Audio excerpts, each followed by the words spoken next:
Assalamualaikum warahmatullahi wabarakatuh. Salam sehat dan salam sejahtera bagi kita semua. Kepada yang terhormat Bapak Nasi Muhammad SHIMH dan juga teman-teman kelas biologi 2.01. Sebelumnya izinkan kami dari kelompok 3 yang hendak memaparkan materi mengenai kerangka dasar ajaran Islam dan juga sumber ajaran. Kami dari kelompok 3 yang beranggotakan saya sendiri, Mbak Eliza Rohmanurul Mufidah, Mbak Sabila Hana Susanto, Mbak Rohman Nurlitasari dan juga Mbak Karlina Nur Rahmawati. Baik, yang pertama yaitu mengenai pengertian kerangka dasar ajaran Islam. Nah, kerangka di sini dapat diartikan sebagai suatu pembicaraan yang merupakan bagian-bagian pokok yang dapat menyangga suatu bangunan. Di sini menurut A.S. Horby dan John X. Coles.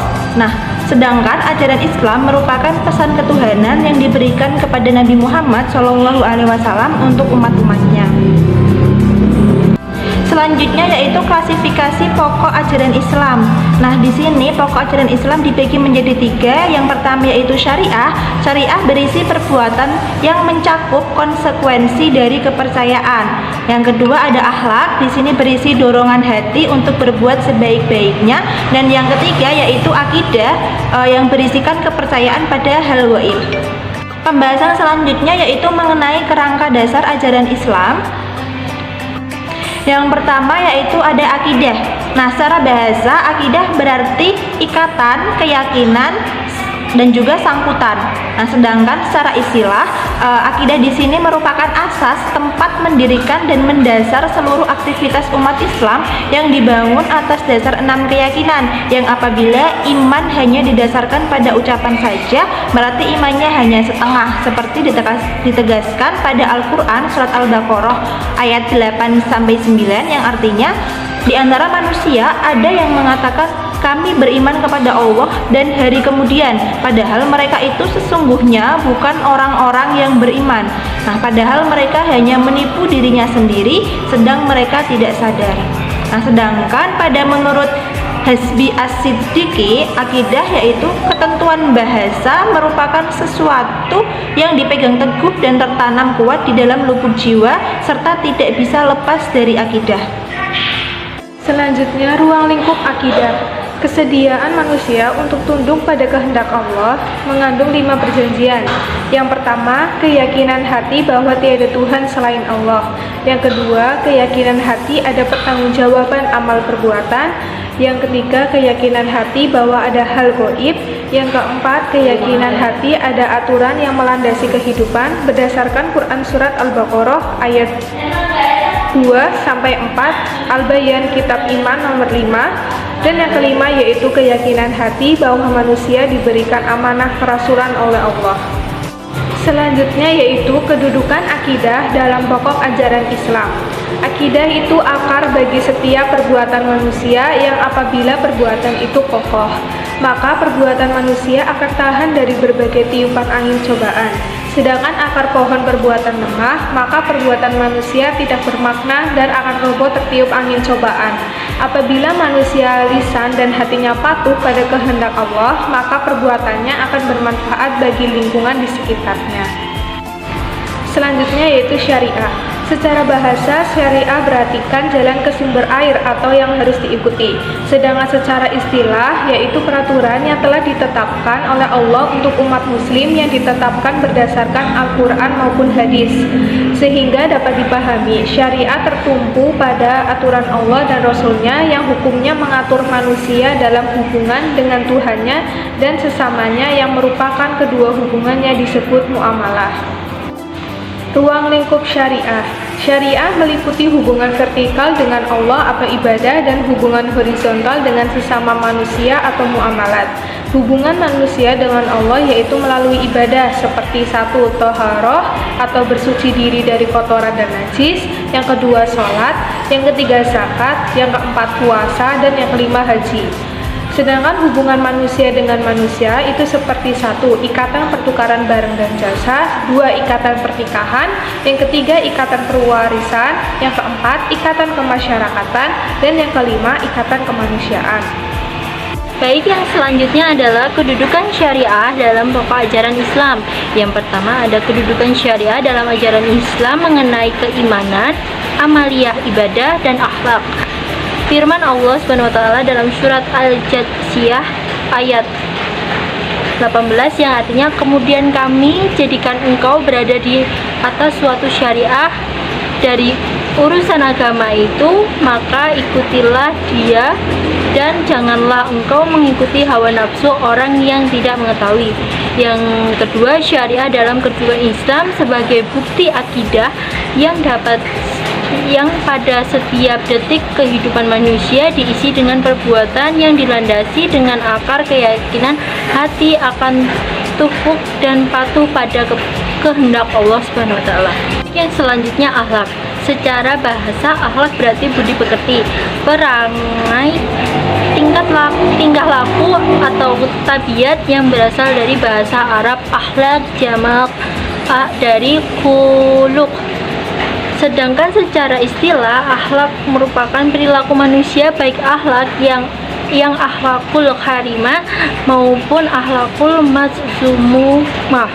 Allah Subhanahu wa taala mengutus Nabi Muhammad SAW tidak lain untuk memperbaiki akhlak. Seperti pada hadis riwayat Ahmad yang artinya, sesungguhnya aku diutus untuk menyempurnakan akhlak. Baik, yang berikutnya adalah ruang lingkup akhlak. Dikelompokkan menjadi ibadah dan muamalah, yaitu akhlak kepada Allah dan akhlak kepada manusia. Menurut Yunahar Ilyas, akhlak memiliki 5 macam, yaitu akhlak rabbani, yaitu tentang akhlak yang berkaitan dengan tujuan yakin memperoleh kebahagiaan dunia akhirat. Yang kedua, akhlak manusiawi, ajaran akhlak yang memenuhi fitrah sebagai manusia. Yang berikutnya, akhlak universal, ajaran yang menyakup segala aspek kehidupan manusia, baik dimensi vertikal maupun horizontal. Berikutnya, akhlak keseimbangan, ajaran yang berada di atas dua sisi, yaitu menghayalkan manusia sebagai malaikat yang menitip beratkan pada kebaikan dan menghayalkan manusia sebagai hewan yang menitik beratkan pada sifat kebinatakannya atau hawa nafsu. Yang berikutnya, akhlak realistis, ajaran yang memperhatikan kenyataan hidup manusia.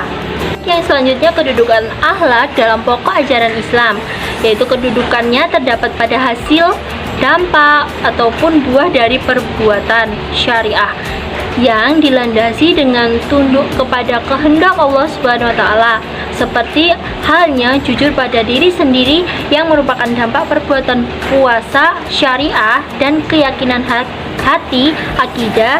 Dengan berpuasa dapat berempati terhadap penderitaan orang lain yang menjalin hidupnya serba kekurangan. Selanjutnya adalah sumber ajaran. Untuk sumber ajaran yang pertama adalah Al-Quran.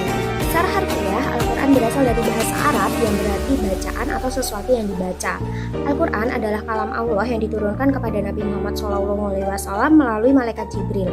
Al-Quran merupakan kitab suci yang objektif dan memuat petunjuk bagi pengembangan ilmu pengetahuan yang modern. Kandungan ajarannya yang sempurna dan tidak bertentangan dengan hasil penemuan sains modern, sehingga pelaksanaan pendidikan itu harus senantiasa mengacu dan berpegang pada sumber tersebut agar manusia menjadi dinamis, kreatif, dan juga religius. Dengan demikian, maka proses pendidikan Islam itu akan senantiasa terarah dan mampu menciptakan manusia yang berkualitas dan bertanggung jawab terhadap semua aktivitas yang telah dilakukannya.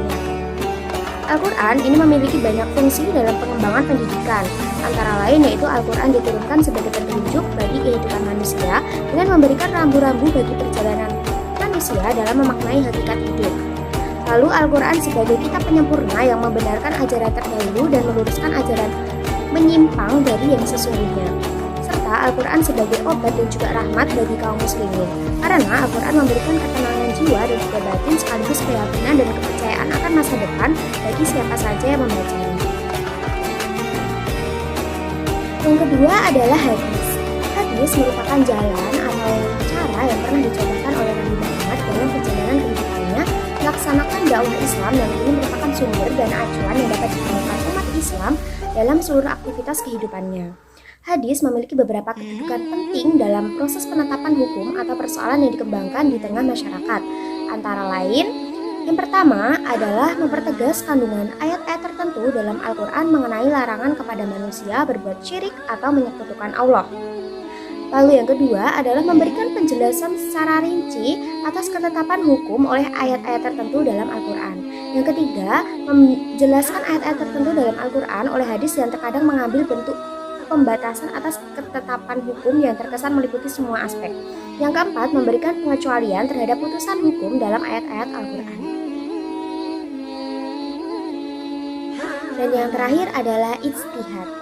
Ijtihad itu merupakan bentuk pengambilan ketetapan hukum mengenai masalah-masalah tertentu yang berkembang di masyarakat yang dilakukan dengan mengacu pada Al-Quran dan juga hadis.